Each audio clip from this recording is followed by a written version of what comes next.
tidak boleh ada unsur-unsur politis dalam melaksanakan Ya, katakanlah kampanye ini. kampanye guys. Upayanya harus bersih dari muatan-muatan politis dan dari dendam-dendam politik. Bismillah, assalamualaikum guys. Berjumpa lagi di channel Jurnal Terupdate. Masih ingat pesan tegas dari Pak Prabowo ke semua pihak sebelum kunjungan kerja ke luar negeri. Jangan sampai ada unsur-unsur politis dalam melaksanakan kampanye dan harus bersih dari muatan politis dan dendam politik. Dan sepertinya ini terjadi di Pilkada Jawa Tengah. Ada dugaan upaya-upaya untuk melawan kandidat PDIP di Pilkada Jawa Tengah. Jadi tak perlu berlama-lama, langsung saja kita simak bersama-sama video ini guys. Bismillah. Yaitu ada pola yang sama digunakan dalam pilkada di Jawa Tengah. Betul. Dengan pilpres ya. Pengerahan polisi. Betul. Kita sudah pernah mention sebelumnya ya, Ya. CCM waktu itu menulis ya kalau nggak salah ya, soal bagaimana polisi ini bergerak untuk memenangkan Lutfi di Jawa Tengah. Ya waktu itu ada reportase kita ke mana, ke Lasem ya. Waktu itu jadi markasnya Lutfi ya. Markasnya Lutfi, dan kita menemukan ada mobil polisi gitu tulisannya. Yang keluar masuk ya. Dari Polda Jawa Tengah gitu yang Media keluar Center masuk. Ahmad Lutfi dari Polda Jawa Tengah. Betul gitu ya. gitu. Dan platnya juga polisi ya kalau nggak salah ya. Iya. Memang indikasinya sudah Clear. jadi indikasinya kan sudah sangat kuat bahwa polisi memang waktu itu berperan untuk memenangkan Lutfi, mengkampanyekan Lutfi, dan sekarang ini berulang lagi. Berulang Betul lagi. ya, Sini? Jadi seperti apa sih? Coba dibocorin. mungkin ini analisis dari tim hukumnya PDIP dan beberapa elit PDIP ya. Dari berbagai kasus yang mereka temukan, mereka yakin bahwa pola-pola pilpres ini mirip dipakai di pilkada ini. Ya, kalau di pilpres itu kan ada tekanan terhadap kepala tekanan desa. kepala desa. Nah, sekarang gimana? Sekarang terjadi lagi tekanan kepala desa. Gimana ceritanya? Nah, gue juga waktu di Jawa Tengah itu ketemu 4 kepala desa dari daerah yang berbeda ya. Nah, itu mereka cerita, mereka juga dipanggil. Ini jauh-jauh sebelum di Juli sama Agustus prosesnya. Jadi ini sudah lama ya persiapan untuk untuk penggalangan pemenangan Lutfi. Jadi mereka dipanggil, dapat surat. Pemeriksaan adalah klarifikasi, bahasanya klarifikasi begitu, klarifikasi anggaran segala macam. Nah di sana ditanya-tanya tuh APBDes ini untuk apa segala macam. Nah ini ya, jadi anggaran dana desa itu ya, Dana yang desa. lagi-lagi dipersoalkan. Dana desa dan bantuan keuangan pemerintah provinsi Prabowo baru itu. Nah ada satu kepala desa cerita setelah dia intinya rapih lah, klaimnya dia adalah pembukanya rapih segala macam, tapi belakangan dia dipanggil lagi yang kedua. Yang kedua ini lebih unik, dia diminta oleh polisi itu untuk menyerahkan atau klarifikasi APBDes di 2020 sampai 2023. Jadi 3 tahun langsung tuh, Bro. Tuh. Dia cerita, "Mas, aku ini ngeprint banyak banget tuh pembukuan atau itulah ya, kertas-kertas sampai dibawa satu losbak," dia bilang gitu, dibawa ke kantor polisi. Jadi banyak ditanya-tanya segala macam. Yang intinya adalah ada pesan untuk kenapa tidak mendukung Lutfi. Oh, dia kepala desa ini mengaku diminta oleh polisi untuk mendukung Lutfi. Betul. Oh, Betul. Wow. Dan pemeriksaan kepala desa ini juga membuat satu institusi lainnya marah. Karena ada berkaitan dengan pekerjaan di institusi lain. Oh, institusi lain mana itu? Janganlah, nanti aja pas ngopi-ngopi aja itu.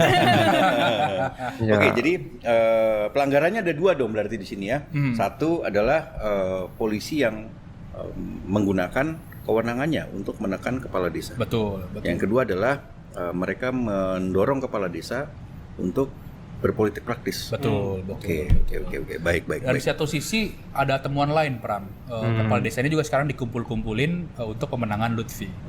Tapi polanya berbeda. Misalkan kepala desa Pekalongan ya, tidak dikumpulkannya di Pekalongan, tapi di daerah lain. Itu untuk menyamarkan supaya tidak digerebek sama tim pemenangan di daerah itu. Bahkan kalau penjelasan tim hukumnya Perkasa, bahkan yang di Jawa Tengah ini pertemuan kepala desa digeser ke Jawa Timur. Dan Jogja ya. Dan Jogja karena lebih clear supaya tidak digerebek oleh tim pemenangannya si Andika dan Hendy. Oke. Waduh, masih sama aja polanya. Ya. Oke.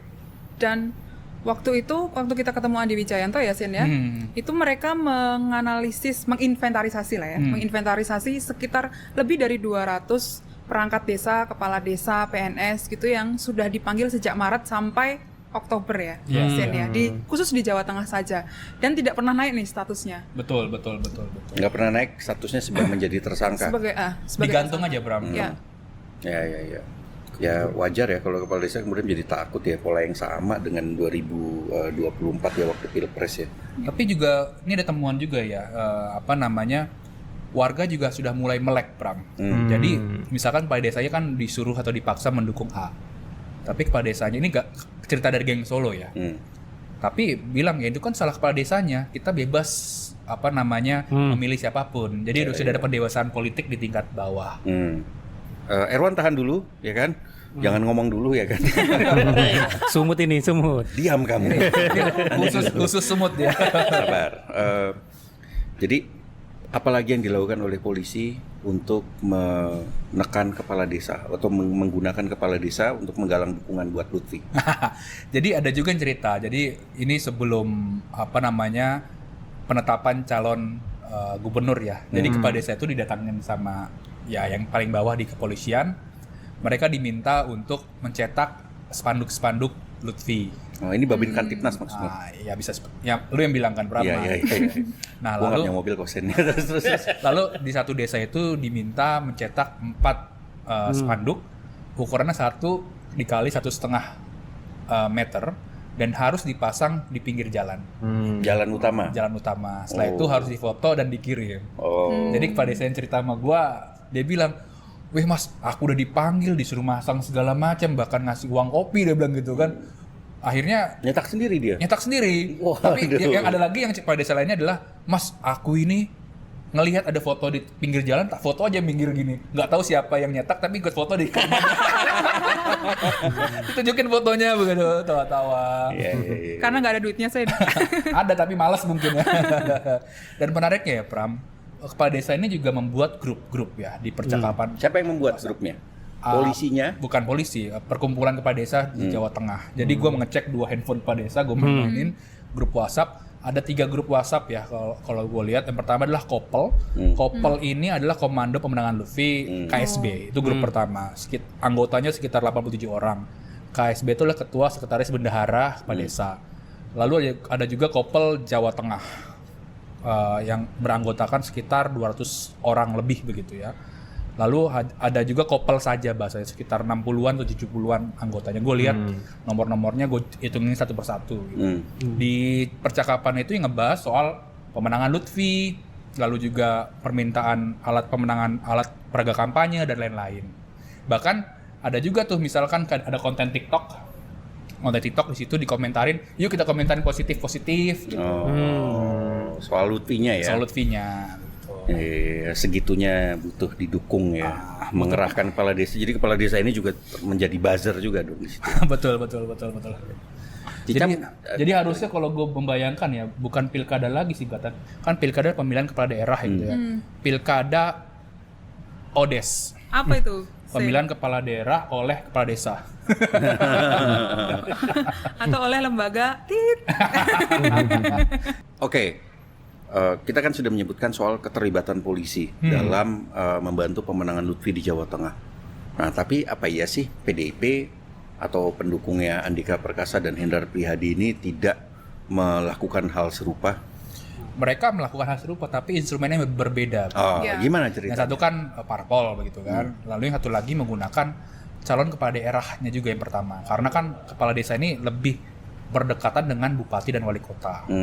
Kalau kita cek kan di Jawa Tengah itu mayoritas kepala daerah tingkat 2 dipimpin oleh kader PDIP. Mereka juga menggunakan perangkat itjen-itjen di daerah begitu ya, untuk menekan kepala daerahnya. Untuk menekan kepala desa itu sendiri. Inspektoratnya jadinya. Inspektorat. Emang bisa menekan? Ya klaimnya ini saling dari kubu sebelah bilang seperti itu. Bahkan kalau di berita juga ada kan dari PDIP juga mengerahkan kepala desa. Dan kalau ini ada keterangan dari tim yang Semarang yang gue temuin, dia bilang kalau misalkan sebelah ini full menggunakan kepala desa aktif, kami ini menggunakan kepala desa yang sudah pensiun atau tidak menjabat, mantan kepala desa. Jadi kan jaringannya sama tuh di daerah atau di di desa itu saling bertempur lah mereka. Oke. Nah, TNI digunakan nggak TNI aktif ini? Sampai saat ini sih gue ngecek kemana-mana ya, masih sangat sumir karena Andika ini panglima yang jaraknya sudah lama ya, Pram. Tidak mengakar ya. Tidak, dan Andika juga merupakan prajurit atau panglima TNI yang kurang mengakar ke bawah. Nah itu juga makanya di bawah ini kurang bergerak untuk memenangkan Andika. Untuk konteksnya adalah militer aktif maupun keluarga militer aktif gitu. Nah, Cica mungkin ada info Cica tuh. Iya, jadi sebetulnya instrumen TNI itu yang digunakan oleh timnya Andika adalah purnawirawan, Pram. Jadi Andika itu punya tim khusus atau tim shadow gitu ya. Ada 7 purnawirawan di situ yang selalu mendampingi Andika dan mereka turun ke bawah meng-grooming akar rumput gitu ya untuk memenangkan Andika. Nah, 7 tim ini tidak terkontaminasi oleh PDIP gitu. Jadi mereka tim yang sangat rapat yang memang punya hubungan kolega gitu ya dengan Andika gitu dan mereka memetakan di jalur bawah gitu, mereka memetakan teritorial gitu. Nah, tim inilah yang kemudian bergerak untuk masuk ke ruang-ruang yang coklat-coklat tadi. Kalau di tim sebelah coklat, di tim ini hijau. Oke. Artinya benar ya bahwa dulu kan Deddy Sitorus tuh ngomong tuh politikus PDIP ya. Dia bilang Wafer bahwa green ini tea. pertempurannya wafer Dan green tea. gitu. Iya. Wafer coklat Iya. atau polisi dan green tea adalah TNI gitu. Iya, Ini betul. Sampai ke bawah terasa betul nggak ya?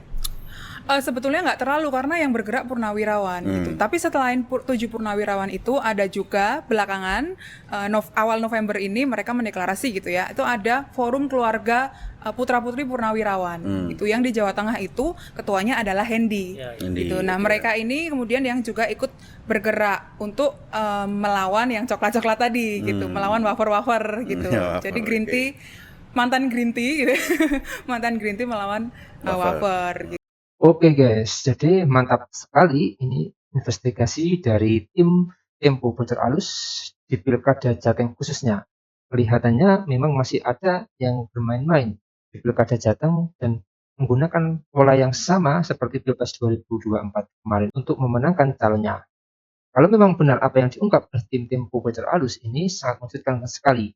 Teman-teman tim Tempo Bocor Alus itu menjadi sebuah informasi yang signifikan untuk bisa membaca peta politik pilkada di Jawa Tengah. Jadi semoga saja warga Jateng jadi melek politik dengan trik-trik, pola-pola dan cara-cara seperti itu. Semoga banyak relawan-relawan dan warga Jateng yang semakin cerdas dan kritis terhadap upaya-upaya ada tidaknya penyelewengan saat kampanye pilkada Jawa Tengah. Mungkin itu guys yang bisa saya jelaskan untuk video kali ini. Bagaimana menurut kalian soal video ini? Tulis komentarnya di bawah ini ya guys. Saya izin pamit dulu. Wassalamualaikum warahmatullahi wabarakatuh.